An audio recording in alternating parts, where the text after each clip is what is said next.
Hello नमस्कार मेरे प्यारे प्यारे बच्चों और मेरे प्यारे प्यारे मित्र, आप सभी का आदर्श क्लासेस के इस यूट्यूब चैनल पे मैं दिल खोल कर के स्वागत करता हूं। मैं HNY हूं। आज आपके बीच में मैं करेंट अफेयर्स का एक महत्वपूर्ण टॉपिक लेकर आया हूं मेरे प्यारे मित्र और मेरे प्यारे बच्चे। इस करेंट अफेयर के तहत हम आपके बीच में महत्वपूर्ण MCQ देंगे और ये MCQ के तहत आपको 10 क्वेश्चन और 10 क्वेश्चन के तहत आपको अन्य और पॉइंट उसमें मिलेंगे। आप कृपया करके इस वीडियो को शुरू से अंत तक देखेंगे ताकि आपके आने वाले प्रत्येक कॉम्पिटिटिव एग्ज़ाम के लिए बड़ा ही महत्वपूर्ण स्थान रखेगा, क्योंकि आपका आने वाला भावी एग्ज़ाम है। जैसे कल आपका एग्ज़ाम BPSC है संडे को, वह करेंट अफेयर्स आपको 35 से 40 नंबर आपको टच करता है मेरे प्यारे मित्र। तो आप कृपया करके इस वीडियो को ज़रूर से ज़रूर देखेंगे। अगर हमारे मित्र और प्यारे बच्चे इस पर अगर नए होंगे तो कृपया करके इस चैनल को लाइक शेयर और एक सब्सक्राइब आपका बनता है प्यारे मित्र। कृपया करके इस चैनल को सब्सक्राइब भी कर दीजिएगा। तो मेरे प्यारे मित्र, इसी के साथ में आपके मोटिवेशन सेंटेंस के चलते जरिए मैं चलता हूं और मोटिवेशन वाक आपके बीच में ये रिपीट अगेन आपके सामने है। ख्वाब बड़े सफ़र बड़ा, कई चुनौती पार कर क्या मैं। मेरे प्यारे मित्र, कल आपके BPSC एग्ज़ाम के लिए ये पॉइंट है कि ख्वाब बड़े सफ़र बड़ा, कई चुनौती पार कर गया मैं, रुका नहीं झुका नहीं, कैसे कह दूं कि हार गया मैं। तो कल आप कभी हारेंगे नहीं। कल आप बहादुर की तरह, शेर की तरह आप लड़ेंगे और शेरनी की तरह आप लड़ करके आप एक सीट पक्का करने का आप प्रीति का बिल्कुल कोशिश करेंगे मेरे प्यारे मित्र। इसी के साथ मैं आपको अगले क्वेश्चन के रूप में फर्स्ट नंबर क्वेश्चन आपके स्क्रीन बोर्ड पर लेकर यह है, नीति आयोग के नए उपाध्यक्ष किसे चुना गया है। सवाल आपके फ्यूचर का पहला क्वेश्चन है मेरे प्यारे बच्चों, नीति आयोग के नए उपाध्यक्ष किसे चुना गया है। यह नीति आयोग का नया उपाध्यक्ष किसे चुना गया है मेरे प्यारे मित्र। तो आप इसको समझेंगे, नीति आयोग का नया उपाध्यक्ष कौन चुना गया। दिया है डॉक्टर सुमन बेरी, हर्षवर्धन रंगला, राजीव कुमार और नरेंद्र मोदी। तो मेरे प्यारे बच्चों, पहले हम आपके बीच में इस नीति आयोग के संदर्भ में चलेंगे कि ये आखिरकार नीति आयोग क्या है। ये नीति आयोग क्या है मेरे प्यारे में। तो नीति आयोग की जो स्थापना हुई थी, जो शुरुआत हुई थी मेरे प्यारे बच्चों, वह 1 जनवरी 2015 को हुई थी। कब? 1 जनवरी 2015 को हुई थी नीति आयोग की शुरुआत। कब हुई थी मेरे प्यारे मित्र? 1 जनवरी 2015 को। नीति आयोग की शुरुआत 1 जनवरी 2015 को शुरू किसने किया था? तब प्रधानमंत्री ने। किसने शुरू किया था मेरे प्यारे बच्चों? तब प्रधानमंत्री ने। नीति आयोग का अगर अध्यक्ष कोई पूछे तो नीति आयोग का अध्यक्ष कौन होता है भाई मेरे? तो नीति आयोग का अध्यक्ष प्रधानमंत्री हमेशा होता है। नीति आयोग का अध्यक्ष कौन होता है मेरे प्यारे मित्र? तो प्रधानमंत्री ही होता है। गौर करिएगा। लेकिन यहाँ तो पूछा क्या है कि नीति आयोग का उपाध्यक्ष कौन है। तो नीति आयोग का उपाध्यक्ष जो नया चुना गया है मेरे प्यारे बच्चों, वह डॉक्टर सुमन बेरी। कौन चुना गया है? तो डॉक्टर सुमन बेरी। ये किसका स्थान लेंगे? ये अगर आपसे कोई पूछे तो किसका स्थान लेंगे, तो ये स्थान लेंगे किसका? तो राजीव कुमार का। किसका लेंगे मेरे प्यारे बच्चों? तो राजीव कुमार का ये स्थान लेंगे। किसका लेंगे? तो राजीव कुमार का स्थान लेंगे। बात हमारी समझ रहे हैं? तो आप गौर से करिएगा प्यारे बच्चों। नीति आयोग की स्थापना कब हुआ था? तो 1 जनवरी 2015 में इसकी स्थापना होती है। किसने? तो प्रधानमंत्री ने किया था। इसके अध्यक्ष कौन है मेरे प्यारे बच्चों? तो इसके अध्यक्ष हमेशा सदैव देश का कोई भी प्रधानमंत्री होगा वो इसका क्या होगा? अध्यक्ष होगा। लेकिन उपाध्यक्ष की नियुक्ति अलग अलग रूप से होती है टाइम पीरियड में। तो उपाध्यक्ष कौन चुने गए हैं? तो उपाध्यक्ष आपको नया आपको डॉक्टर सुमन बेरी चुने गए हैं। या किसके स्थान पर हैं? तो किसके स्थान पर प्यारे बच्चों? तो यह स्थान लिए हैं आपको राजीव कुमार का। ठीक है, तो ये हमारा आंसर हो जाएगा। ए इज द करेक्ट आंसर। मतलब नीति आयोग का जो नया उपाध्यक्ष चुना गया है वो कौन है मेरे प्यारे मित्र? तो आपको डॉक्टर सुमन बेरी, ये दिमाग में रखिएगा। ठीक है, ये आंसर हमारा हो गया डॉक्टर सुमन बेरी। इसी के साथ हम मेरे प्यारे मित्र चलते हैं क्वेश्चन नंबर 2 को लेकर के। प्रतिवर्ष अंतर्राष्ट्रीय श्रमिक दिवस कब मनाया जाता है? ये सवाल आपके बीच में बिल्कुल महत्वपूर्ण है और आप वर्षों से इसको रटते आ रहे हो मेरे प्यारे मित्र। तो सवाल कह रहा है कि प्रतिवर्ष अंतर्राष्ट्रीय श्रमिक दिवस कब मनाया जाता है, ये आपको जवाब देना है। प्यारे मित्रों, आपके अंदर वो जुनून है यार, इसका आपके अंदर वो हौसला है, जुनून है, जिसके ज़रिए आप पर्वत पहाड़ खाई कुछ भी को चीर करके पार कर सकते हो। और एक बात ध्यान रखना मेरे प्यारे मित्र, चलते चलते अगर मंजिल का ख्याल ना आए, चलते चलते अगर मंजिल का ख्याल ना आए तो समझ लेना मेरे दोस्त कि आप सही रास्ते पर जा रहे हो। आप मंजिल का ख्याल मत करना, आप सिर्फ पढ़ाई करना, आप सिर्फ अपना काम करना। मंजिल तो तुझे आ करके झक मारेगी मेरे प्यारे मित्र कि आप मेरे पास आ गए हो और मेरे जहाँ पे हो, जहाँ जो चीज़ लेना चाहते हो आप ले लो। तो ये आप दो मेरे प्यारे मित्र, प्रतिवर्ष अंतर्राष्ट्रीय श्रमिक दिवस कब मनाया जाता है? ठीक है, ये सवाल आपके बीच में है। 29 अप्रैल, 30 अप्रैल, 1 मई, 2 मई। ठीक है, तो आप थोड़ा सा भी आप समय मत लीजिएगा, इसका मैं डिटेल आपको बताता हूँ। प्रतिवर्ष ये श्रमिक दिवस कह रहा है। क्या कह रहा है मेरे भाई मेरे मित्र? श्रमिक दिवस। प्रतिवर्ष श्रमिक दिवस कब मनाया जाता है? तो प्रतिवर्ष श्रमिक दिवस मनाया जाता है 1 मई को। ठीक है, इसे श्रमिक मतलब मजदूर दिवस कहते हैं मेरे प्यारे बच्चों। इसको क्या बोलते हैं? श्रमिक दिवस, मतलब इसको मजदूर दिवस भी हम लोग कहते हैं। ये दिमाग में रखिएगा मेरे प्यारे बच्चों। ठीक है, तो आप समझिए कि प्रतिवर्ष अंतर्राष्ट्रीय श्रमिक दिवस कब मनाया जाता है? तो 1 मई को इसे मजदूर दिवस कहते हैं। इसका मुख्यालय कहाँ है मेरे प्यारे बच्चों? तो इसका मुख्यालय है जेनेवा में। कहाँ पर है? तो इसका मुख्यालय है जेनेवा में। और जेनेवा कहाँ पड़ता है? तो जेनेवा पड़ता है स्विट्जरलैंड। कहाँ पड़ता है मेरे प्यारे बच्चों? तो जेनेवा पड़ता है स्विट्जरलैंड में। ठीक है, आगे आपको अगर कहे कि पृथ्वी दिवस कब मनाया जाता है मेरे प्यारे बच्चों, तो पृथ्वी दिवस आपको मनाया जाता है 22 अप्रैल को। अगर आपसे कोई अन्य क्वेश्चन के रूप में पूछे BR अम्बेडकर दिवस कब मनाया जाता है? BR अम्बेडकर दिवस कब मनाया जाता है? तो ये मनाया जाता है आपको 14 अप्रैल को। 24 अप्रैल नहीं, 14 अप्रैल को। अगर आपसे कोई पूछे तो पंचायती राज दिवस, क्या पूछे मेरे प्यारे मित्र? पंचायती राज दिवस कब मनाया जाता है? तो पंचायती राज दिवस आपको 24 अप्रैल को मनाया जाता है। क्या मनाया जाता है प्यारे मित्र? तो 24 अप्रैल को पंचायती राज दिवस मनाया जाता है। बात हमारी समझ रहे हैं? तो ये कंडीशन है आपके बीच में मैंने देने का काम किया मेरे मित्र। पहला क्वेश्चन हमारा क्या था? अंतर्राष्ट्रीय श्रम दिवस कब? तो अंतर्राष्ट्रीय श्रम दिवस कब मनाया जाता है? तो 1 मई को। इसलिए आंसर हमारा क्या हो जाएगा? तो सी आंसर हो जाएगा। अंतर्राष्ट्रीय मजदूर दिवस मुख्यालय कहाँ है मेरे भाई? तो जेनेवा में है।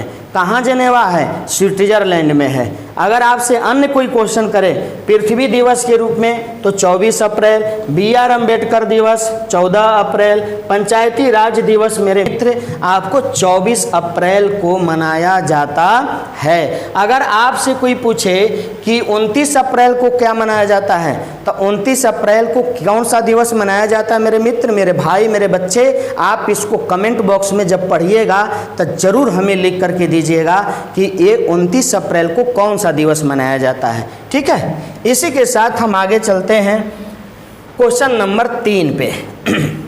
हाल ही में कौन सा जिला प्रधानमंत्री जन आरोग्य योजना के तहत 100%, गौर करिएगा क्वेश्चन पे, 100% परिवारों को शामिल करने वाला देश का पहला जिला बन गया है? गौर करिएगा मेरे भाई मेरे बच्चे, हाल ही में कौन सा जिला प्रधानमंत्री जन आरोग्य योजना के तहत 100% परिवारों को शामिल करने वाला देश का पहला जिला बन गया है? ये सवाल यहाँ पर कर रहे। बीकानेर, भोपाल, पुरी, सांबा। गौर करिएगा मेरे भाई, जन आरोग्य योजना मतलब आप सभी जानते हैं कि इसमें आपको एक बीमा होता है, आपके लाइफ का बीमा होता है कि जब आप बीमार पड़ेंगे तो आपको इतने से इतने तक राशि क्या कर दी जाएगी आपके दवा के लिए। वो फ्री ऑफ कॉस्ट होगा, सरकार की तरफ से होगा मेरे प्यारे मित्र। तो आप समझेंगे ज़रा, ये जन आरोग्य योजना, ये क्या है? जन आरोग्य योजना, ठीक है मेरे भाई, जन आरोग्य योजना। इस जन आरोग्य योजना के तहत 100% परिवारों को, 100% मतलब 100% परिवार को शामिल करने वाला, क्या करने वाला? शामिल करने वाला पहला जिला कौन बन गया है मेरे भाई?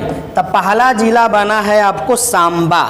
कौन बना है भाई मेरे प्यारे बच्चों? सांबा, ठीक है। गौर करिएगा जरा, पहला जिला कौन बना है? सांबा बना है, ठीक है।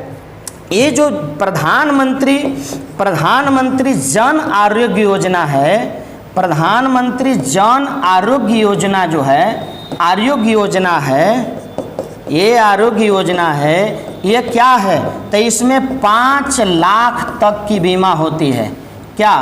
5 लाख तक की बीमा होती है। क्या चीज़ के लिए? तो आपके स्वास्थ्य के लिए। क्या चीज़ के लिए? तो आपके स्वास्थ्य के लिए 5 लाख की बीमा होती है। ये गौर करिएगा आप जरा, ठीक है। 5 लाख की बीमा होती है, मतलब जब आप बीमार पड़ेंगे, क्या पड़ेंगे मेरे भाई? जब आप बीमार पड़ेंगे तो यह योजना के अंतर्गत अगर आपका नाम होगा तो इस योजना के अंतर्गत आपको एक गोल्डन कार्ड मिलता है। गोल्डन क्या? गोल्डन कार्ड मिलता है। ये गोल्डन कार्ड मिलता है और इसी गोल्डन कार्ड को दिखा करके आप क्या करेंगे? दवा करा सकते हैं, दावा करा सकते हैं, चाहे भारत का वो कोई भी राज्य हो, जगह हो, स्थान हो। समझ रहे हैं मेरे प्यारे बच्चों? तो ये जन आरोग्य योजना है, इसमें 100% परिवारों को शामिल करने वाला जो जिला है, जो डिस्ट्रिक्ट है, वो कौन बन गया मेरे प्यारे मित्र? तो सांबा। ये पीएम जन आरोग्य योजना कितने लाख तक बीमा करता है? तो 5 लाख की बीमा करता है। इसमें कैसा कार्ड दिया जाता है मेरे भाई? तो इसमें गोल्डन कार्ड दिया जाता है। गौर करिएगा जरा, गोल्डन कार्ड, वही गोल्डन कार्ड आप दिखाइएगा तो आपको 5 लाख तक की दवा फ्री में दी जाएगी, कराया जाएगा। अगर आपसे कोई पूछे मेरे भाई कि सांबा जिला है कहाँ, तो सांबा जिला है मेरे भाई, मेरे बच्चे, जम्मू एंड कश्मीर में। जम्मू एंड कश्मीर में, खूबसूरत नगरी जम्मू एंड कश्मीर में सांबा पड़ता है। इसलिए हमारा आंसर क्या हो जाएगा? तो आंसर हो जाएगा हमारा डी। बोलो बात सही है ना? ये सांबा है जो जम्मू कश्मीर में पड़ता है। यह जन आरोग्य योजना को लाभान्वित करने वाला देश का पहला जिला, 100% लोगों को कार्ड दे दिया, गोल्डन कार्ड दे दिया। ठीक है, चलिए सवाल नंबर अगला, चौथा। हाल ही में किसे राष्ट्रीय अनुसूचित जाति आयोग NCSC का अध्यक्ष बनाया गया है?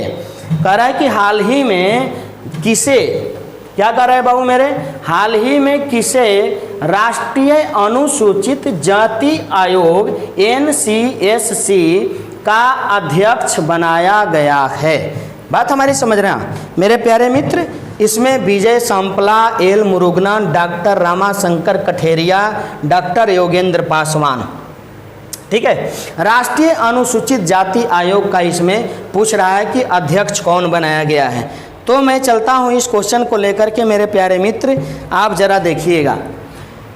NCSC, गौर करेंगे मेरे भाई, NCSC, इसका जो नया अध्यक्ष बनाया गया है वो किसे? तब विजय सांपला। किसे बनाया गया है मेरे भाई? विजय सांपला को बनाया गया है। नया अध्यक्ष किसे बनाया गया है? तब विजय सांपला को बनाया गया है। इस NCSC का जो निर्माण होता है, इसका जो लागू होता है, वो आर्टिकल किससे? कौन से आर्टिकल के अंदर, कौन से आर्टिकल के अंदर, तो 338 आर्टिकल के अंदर इसको शामिल किया जाता है। समझिएगा मेरे भाई मेरे बच्चे, कौन सा संविधान संशोधन, अगर आपसे कोई पूछे कि कौन सा संविधान संशोधन है, कौन सा संविधान संशोधन है, तो ये संविधान संशोधन है 29वां। ठीक है, ये कौन सा संविधान संशोधन है, तो 89वां संविधान संशोधन है। समझ रहे हैं मेरे बच्चे। तो ये जो है राष्ट्रीय अनुसूचित जाति आयोग है ना, इसका नया अध्यक्ष किसे बनाया गया, तो विजय सांपला को बनाया गया है। कौन से आर्टिकल के तहत इसको लागू किया गया, शामिल किया गया है, तो 338। संशोधन कौन है संविधान का, तो 89वां संशोधन में के तहत इसको क्या किया गया, शामिल किया गया है। इसलिए हमारा आंसर क्या हो जाएगा मेरे प्यारे बच्चों, ये इज द करेक्ट आंसर हमारा हो जाएगा। बोलिए बात सही है, ये हमारा आंसर विजय सांपला हो जाएगा, NCSC का नया अध्यक्ष। ओके जी, चलिए सवाल नंबर अब शेर बहादुर मेरे प्यारे बच्चों हम 5 पर आते हैं। गौर करिएगा जरा। प्रतिवर्ष अंतर्राष्ट्रीय नृत्य दिवस, देखिए आ गया है ना, प्रतिवर्ष अंतर्राष्ट्रीय नृत्य दिवस कब मनाया जाता है, प्रतिवर्ष अंतर्राष्ट्रीय नृत्य दिवस कब मनाया जाता है, 27, 22, 29, 30। इसके जस्ट बैक में मैं इसका सवाल का एक आपको कमेंट बॉक्स में आंसर मांगा था प्यारे मित्र, वही आपको सवाल भी आ गया। देखिए, अंतर्राष्ट्रीय नृत्य दिवस कब मनाया जाता है, ये आपको जवाब देना है मेरे दोस्त मेरे भाई। तो गौर करिएगा जरा, ये प्रतिवर्ष अंतर्राष्ट्रीय दिवस की बात पूछ रहा है, उसी के ऊपर हम लोग चलेंगे। प्रतिवर्ष अंतर्राष्ट्रीय दिवस, उसके स्थान पर हम लोग चलेंगे मेरे भाई। तो देखिए, अंतर्राष्ट्रीय नृत्य दिवस, ये क्या पूछ रहा है, अंतर्राष्ट्रीय नृत्य दिवस क्या पूछ रहा है मेरे भाई, अंतर्राष्ट्रीय नृत्य दिवस। तब प्रतिवर्ष अंतर्राष्ट्रीय नृत्य दिवस जो होता है वो 29 अप्रैल को मनाया जाता है। कब मनाया जाता है मेरे भाई, तो 29 अप्रैल को मनाया जाता है। इसकी जो शुरुआत हुई थी, इसकी जो शुरुआत हुई थी मेरे भाई मेरे मित्र, वो कब हुई थी, तो वो 29 अप्रैल 1982 ईस्वी में, 29 अप्रैल 1982 ईस्वी में यूनेस्को में हुआ था। कहाँ पर हुआ था मेरे भाई, यूनेस्को में हुआ था। कहाँ में, यूनेस्को में हुआ था। समझिएगा जरा आप हमारी बात को, 1982 ईस्वी में इसकी शुरुआत यूनेस्को में हुआ था। ठीक है, तो हमारा आंसर क्या हो गया, तो हमारा आंसर हो गया आपको सी इज द करेक्ट आंसर। मतलब अंतर्राष्ट्रीय नृत्य दिवस कब मनाया जाता है, तो 29 अप्रैल को। यह कहाँ इसकी शुरुआत हुई, तो 29 अप्रैल 1982 ईस्वी में यूनेस्को से इसकी शुरुआत हुई थी। हम ये तो आप 29 अप्रैल समझ गए मेरे भाई। अब मैं चलता हूँ हमारे देश के विभिन्न राज्यों में जो मुख्य रूप से नृत्य हैं उसके बारे में मैं आपको समझा देता हूँ। तब पहला नृत्य आपको मैं बताता हूँ मेरे भाई मेरे बच्चा, आप जरा देखिए, ये नृत्य दिवस के रूप में सारा नृत्य मैं दे देता हूँ। भारतनाट्यम कौन है मेरे भाई, भारतनाट्यम। ये भारतनाट्यम जो है वो कहाँ का नृत्य है, तो ये आपको तमिलनाडु राज्य का नृत्य है। भारतनाट्यम कहाँ का, तमिलनाडु का। इसके बाद अगर आपसे कोई पूछे कथकली, कहाँ, कथकली, तो कथकली कहाँ का है, केरल का है मेरे भाई। अगर कथकली के बाद आपसे कोई पूछे मोहिनी अट्टम, कहाँ, मोहिनी अट्टम, ये मोहिनी अट्टम, ये मोहिनी अट्टम भी कहाँ का है मेरे भाई मेरे बच्चे, तो ये भी आपको केरल का है। गौर करिएगा। उसके बाद अगर आपसे कोई पूछे सतरिया नृत्य कहाँ का है, सतरिया नृत्य कहाँ का है, तो ये सतरिया नृत्य आपको असम का है, असम राज्य का है। उसके बाद अगर आपसे कोई पूछे मेरे प्यारे मित्र कुचिपुड़ी, क्या, कुचिपुड़ी अगर आपसे कोई पूछे तो ये आपका आंसर हो जाएगा मेरे भाई आंध्र प्रदेश। कहाँ हो जाएगा, आंध्र प्रदेश। उसके बाद अगर आपसे कोई पूछे कुचिपुड़ी के बाद अगर आपसे कोई पूछे कथक, ये आपसे कोई पूछे कथक, तो कथक कहाँ का है? तो कथक है मेरे भाई आपको, कथक कहाँ का है? तो कथक आपको नॉर्थ इंडिया का नृत्य है। कहाँ का? नॉर्थ इंडिया का। और कथक के गुरु कौन थे? तो कथक के गुरु थे बिरजू महाराज। कौन थे मेरे भाई? बिरजू महाराज। बात हमारी समझ रहे। लेकिन इस क्वेश्चन का आंसर कौन है? तो ये 29 अप्रैल है। सी आंसर जो मैंने आपको शुरू में ही बता दिया है। ठीक है, इसके बाद हम चलते हैं क्वेश्चन नंबर आपको 6 पे। अप्रैल 2022 में IMF द्वारा जारी वर्ल्ड इकोनॉमिक आउटपुट में ये क्वेश्चन आपको दे रहा है, आप बिल्कुल गौर से देखिएगा मेरे दोस्त, मेरे भाई। ये कह रहा है कि अप्रैल 2022 में IMF द्वारा वर्ल्ड इकोनॉमिक आउटपुट में वित्त वर्ष 2022-23 में भारत के सकल घरेलू उत्पाद मतलब GDP की वृद्धि से संबंधित अपने पूर्व अनुमान को घटाकर कितना प्रतिशत कर दिया है? मतलब पूर्व अनुमान को घटाकर कितना प्रतिशत कर दिया है, ये सवाल आपके बीच में है। 7.3, 8.9, 9.7, 8.2। देखो मेरे प्यारे बच्चे, IMF ये होता क्या है? तो गौरव सोचिएगा, इंटरनेशनल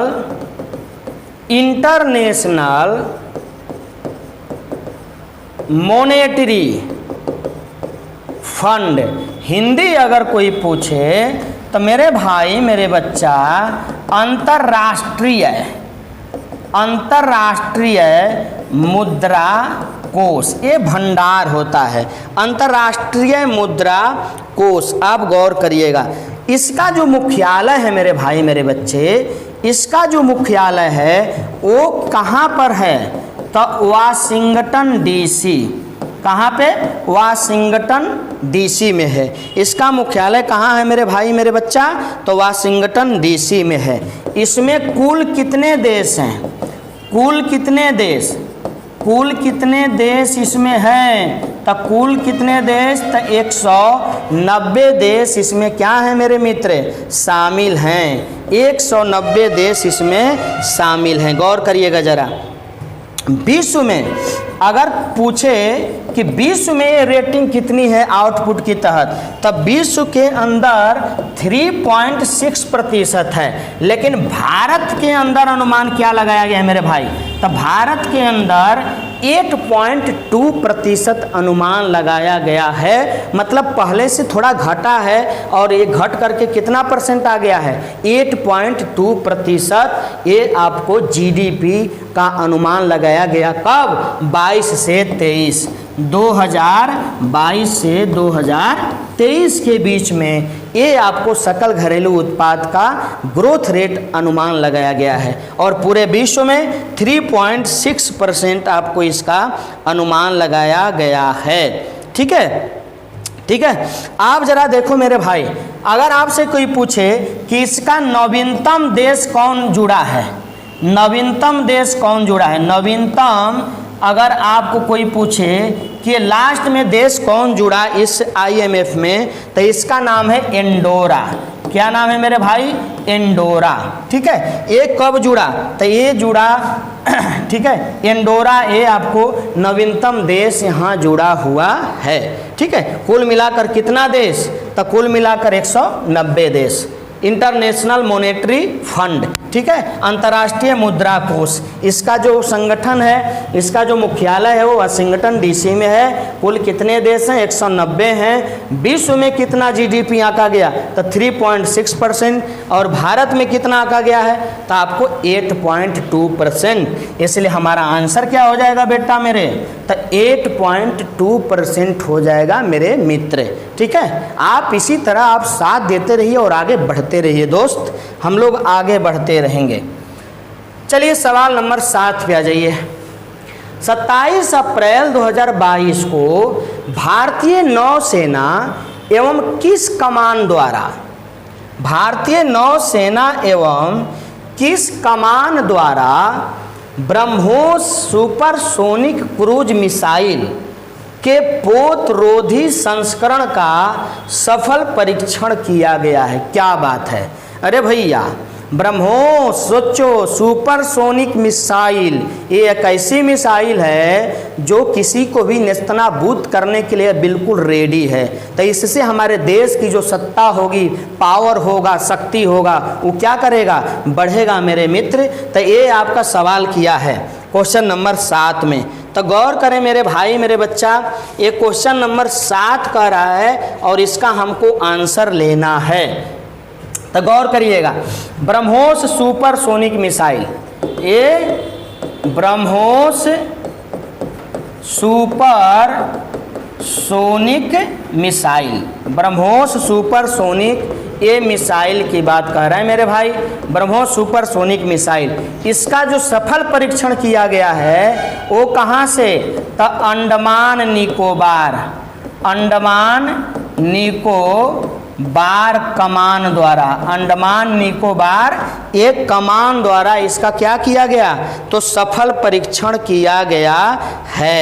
बात हमारी समझ रहे हैं। Fire and forget, fire and forget, fire and forget मतलब इस मिसाइल का जो मुख्य क्वालिटी है, गुण है, वो क्या है, फायर एंड फॉरगेट मतलब फायर करो और भूल जाओ।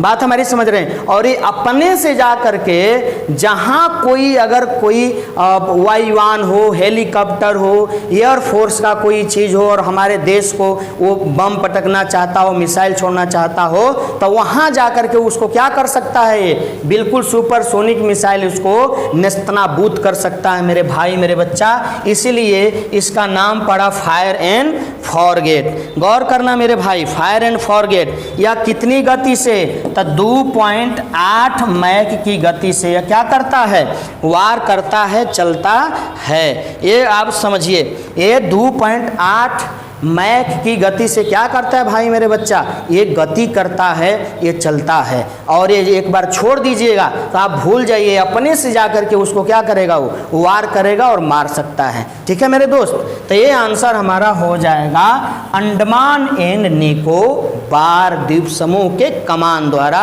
इसको क्या किया गया, छोड़ा गया है, सफल परीक्षण किया गया है। ठीक है, चलिए क्वेश्चन नंबर 8 पे आ जाइए। चर्चा में रहा चटगांव बंदरगाह किस देश में स्थित है?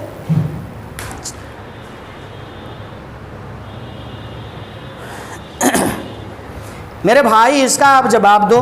चर्चा में रहा चटगांव बंदरगाह किस देश में स्थित है? किस देश में स्थित है बाबू मेरे सोना, इसका जवाब देना है। बांग्लादेश, नेपाल, श्रीलंका, पाकिस्तान, इसका जवाब दो मेरे भाई। देखना जरा, इसका जवाब हम लेकर चलते हैं। देखो मेरे भाई, एक का पूछ रहा है चटगांव, का पूछ रहा है चटगांव बंदरगाह। ये चटगांव बंदरगाह है कहाँ, तो चटगांव बंदरगाह मेरे भाई बांग्लादेश में स्थित है। कहाँ देश में, तो बांग्लादेश में स्थित है मेरे प्यारे बच्चों यह चटगांव बंदरगाह। ठीक है, अब बांग्लादेश के ऊपर क्या है कि बांग्लादेश के ऊपर लोन का प्रभाव, क्या लोन का प्रभाव ज़्यादा बढ़ गया है, ज़्यादा बढ़ गया है। ठीक है, और लोन दिया किसने, तो चीन ने दिया। किसने दिया मेरे भाई, चीन ने दिया। और चीन इसके अलावा किसको दे रहा है, श्रीलंका को भी दे रहा है। किसको दे रहा है, श्रीलंका को भी दे रहा है। लोन को लोन देते चला जा रहा है मेरे प्यारे मित्र। तो आप श्रीलंका की हाल तो देख ही रहे हैं, वहाँ पर वित्तीय आपातकाल घोषित कर दिया गया मेरे प्यारे मित्रों। वहाँ पर क्या वित्तीय आपातकाल घोषित कर दिया गया, क्यों, क्योंकि चाइना ने उन पर इतना लोड डाल दिया था कि वो जितना इनकम करते हैं उतना इनकम उसको अपना उस पैसे के, चाइना के पैसे के ब्याज को चुकाने में लग रहा है। तो चाइना की एक पॉलिसी है, चाइना की एक पॉलिसी है, और वह पॉलिसी क्या है मेरे बच्चे, तो लोन ट्रैप पॉलिसी। वह क्या है, लोन ट्रैप पॉलिसी। क्या है, लोन ट्रैप पॉलिसी। ये चाइना की पॉलिसी है, मतलब लोन दो और इतना दबा दो कि अब उसको जब भर ना पाए तो उसी को क्या कर लो, ले लो और उसके कई क्षेत्रों को अपने अंदर खरीद लो। बात हमारी समझिएगा, ये चाइना की पॉलिसी है। तो ये बांग्लादेश कहाँ, तो बांग्लादेश जो है चटगांव बंदरगाह बांग्लादेश में है। अब हुआ क्या मेरे भाई मेरे बच्चा, तो आप समझिएगा, इस बांग्लादेश की प्रधानमंत्री जो हैं वो कौन है, तो शेख हसीना। कौन है मेरे भाई, तो शेख हसीना है। और शेख हसीना भारत में आई, कहाँ पर, भारत में आई। और भारत में आकर के हमारे देश के प्रधानमंत्री से क्या किया, मिला। और जब मिला तो मिल करके क्या कहा कि आप हमारे देश का एक चटगांव बंदरगाह है उसे क्या कर लीजिए, ले लीजिए और जितना पैसा हो सके हमें दे दीजिए। बात हमारी समझ रहे हैं। तो ये कंडीशन शेख हसीना के ऊपर भी आ गया है, श्रीलंका के ऊपर तो आया ही है। इसीलिए ये चटगांव बंदरगाह हमारे देश को देने के लिए क्या हो गई, राजी हो गई हैं कि कुछ दिनों के लिए आप उसको ले लो, लीज पर ले लो, पैसा जितना हो उसका बनता है मुझे दे दो, ताकि हमारे देश की आर्थिक स्थिति क्या हो जाएगी, वृद्धि और अच्छी होगी। इसलिए आंसर क्या हो जाएगा मेरे भाई मेरे बच्चा, तो हमारा आंसर हो जाएगा ए, आंसर हो जाएगा ए इज द राइट आंसर। बात हमारी समझ रहे हैं। सवाल, चटगांव बंदरगाह कहाँ है, बांग्लादेश में है। गौर करिएगा, ये किस चलते, तो लोन के चलते, वह आर्थिक स्थिति गड़बड़ाने के चलते इसके देश की हसीना जो है शेख हसीना भारत के प्रधानमंत्री से मिलती है और इसी चटगांव बंदरगाह को लीज पर देने के लिए राजी होती है। ठीक है, चलिए सवाल नंबर आप आ जाओ मेरे मित्र 9 पे। 24 अप्रैल 2022 को उपराष्ट्रपति वेंकैया नायडू, कौन है, उपराष्ट्रपति वेंकैया नायडू ने खेलो इंडिया यूनिवर्सिटी गेम्स 2021 KIUG का उद्घाटन कहाँ पर किया। बात हमारी समझ रहे हैं, इसका उद्घाटन कहाँ पर किया है मेरे मित्र, ये सवाल आपके पास है। गौर करिएगा जरा, कहाँ पर किया है इसको हम लोग देखेंगे। कहाँ पर किया मेरे भाई, तो आप जरा देख लो, खेलो इंडिया यूनिवर्सिटी गेम्स, ये क्या है, खेलो इंडिया, क्या, खेलो India university games, university games. इसका जो वेंकैया नायडू ने, किसने, वेंकैया नायडू ने क्या किया मेरे भाई, तो वेंकैया नायडू ने क्या किया, इसका उद्घाटन किया। तो किस जगह पे इसका उद्घाटन किया मेरे भाई, तो इसका उद्घाटन किया आपको बेंगलुरु में। कहाँ किया, बेंगलुरु में। इसका थीम क्या है, इस गेम का थीम क्या है मेरे भाई, तो इस गेम का थीम है बीरा। क्या है थीम, तो बीरा थीम है। बात हमारी समझ रहे हैं। खेलो इंडिया यूनिवर्सिटी गेम्स 2021 का 2022 में उद्घाटन किसने किया, तो वेंकैया नायडू ने। कहाँ किया, तो बेंगलुरु में। इसका थीम क्या है मेरे प्यारे बच्चों, तो इसका थीम आपको बीरा है। ठीक है, इसके तहत इन्होंने इसका बिल्कुल उद्घाटन किया। तो आंसर क्या हो जाएगा मेरे मित्र, तो हमारा आंसर हो जाएगा सी, आंसर हो जाएगा। मेरे प्यारे मित्रों, ये जो वेंकैया नायडू हैं ये हमारे देश के उपराष्ट्रपति हैं और इनका कार्यकाल कब समाप्त हो रहा है, तो जुलाई 2022 में इनका कार्यकाल क्या हो जाएगा, समाप्त हो जाएगा। नए उपराष्ट्रपति का चुनाव होगा और उसके बाद जो नया आएगा उसको देखा जाएगा। ठीक है, अगले सवाल और लास्ट सवाल पे चलते हैं। किस देश के राष्ट्रपति को लोकतंत्र की रक्षा के लिए, सवाल दे रहा है मेरे मित्र, किस देश के राष्ट्रपति को लोकतंत्र की रक्षा के लिए John F Kennedy Profile in Courage पुरस्कार 2022 से सम्मानित किया गया है। गौर से समझिएगा, किस देश के राष्ट्रपति को लोकतंत्र की रक्षा के लिए John F Kennedy Profile in Courage पुरस्कार 2022 से क्या किया गया, सम्मानित किया गया है। अमेरिका, भारत, रूस, यूक्रेन। इसका जवाब दे दे मेरे मित्र। कमेंट बॉक्स में आप छापना भी, लेकिन हम आपकी सेवा में बिल्कुल यहाँ जमे हुए हैं, इसको आपको हम बताऊंगा। देखो मेरे भाई, ये क्या है? जॉन एफ है क्या? Kennedy. John F Kennedy Profile, John F Kennedy Profile in Courage, ये पुरस्कार है।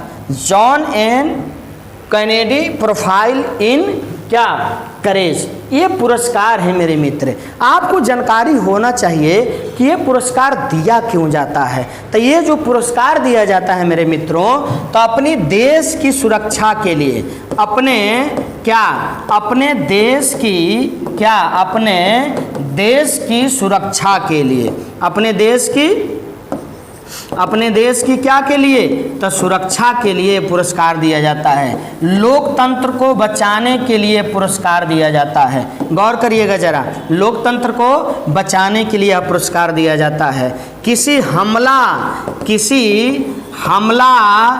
का सामना करने के लिए यह पुरस्कार दिया जाता है। तो मेरे मित्रों, आपको जानकारी होनी चाहिए कि ये सारी की सारी परिस्थिति वर्तमान में किस देश में लागू है। तो गौर करिएगा, ये सारी की सारी परिस्थिति मेरे प्यारे मित्र यूक्रेन में लागू है। कहाँ है मेरे मित्र? तो यूक्रेन में लागू है। और यूक्रेन का राष्ट्रपति कौन है? तो यूक्रेन का राष्ट्रपति जेलेंस्की हैं। कौन है मेरे भाई? तो जेलेंस्की हैं। बात हमारी गौर करिएगा, यूक्रेन का राष्ट्रपति कौन है मेरे बच्चा? तो यूक्रेन का राष्ट्रपति जेलेंस्की हैं वर्तमान में। गौर करिए। और रूस जो है, कौन? रूस जो है वो यूक्रेन पर क्या किया? तो यूक्रेन पर हमला कर रखा है, ठीक है। लेकिन ये जो जेलेंस्की हैं ये हार मानने के लिए तैयार नहीं हैं। इन्होंने ठान लिया है कि जब तक जिंदा रहेंगे तब तक अपनी देश की सुरक्षा के लिए हम कभी पीछे नहीं हटेंगे, हम वहीं पर अड़े रहेंगे, चाहे जो भी कुछ हो जाए। हमारा अंत होगा तभी हमारे देश का अंत हो सकता है, अन्यथा हमारे जीते जी नहीं हो सकता। तो बोलो मेरे प्यारे बच्चों, इतने बहादुर शेर को हमारा जो ये कैनेडी प्रोफाइल इन करेज पुरस्कार 2022 है, उसको प्रदान किया जाना चाहिए कि नहीं जाना चाहिए? बिल्कुल किया जाना चाहिए। तो कौन सा देश है? तो यूक्रेन देश के राष्ट्रपति को यह पुरस्कार मिला है। क्यों मिला है मेरे मित्र? तो आप बिल्कुल जान ही लिए, आप देख लिए। इसीलिए वसूलों से कभी समझौता नहीं होना चाहिए, आपकी अपनी पढ़ाई से कभी समझौता नहीं होनी चाहिए मेरे मित्र। आप सतत लगातार परिश्रम करते रहिए और कोई भी समस्या आए आप उन समस्याओं का सामना करते रहिए और आगे बढ़ते रहिए। इसी के साथ मैं आप सभी से विदा लेता हूं। कृपया करके आप इस वीडियो को पूरा से पूरा देखेंगे, क्योंकि आपके प्रत्येक एग्जाम के लिए एक रामबाण है, एक सटीक चीज़ है, आपको आगे बढ़ाने में बिल्कुल सहायता प्रदान करेगा। नए होंगे तो सब्सक्राइब ज़रूर करिएगा मेरे मित्र, अगर अच्छा लगे तो। हमारी सेवा हमारी सर्विस। तो इसी के साथ मैं आपसे विदा लेता हूँ। थैंक यू, लव यू, धन्यवाद।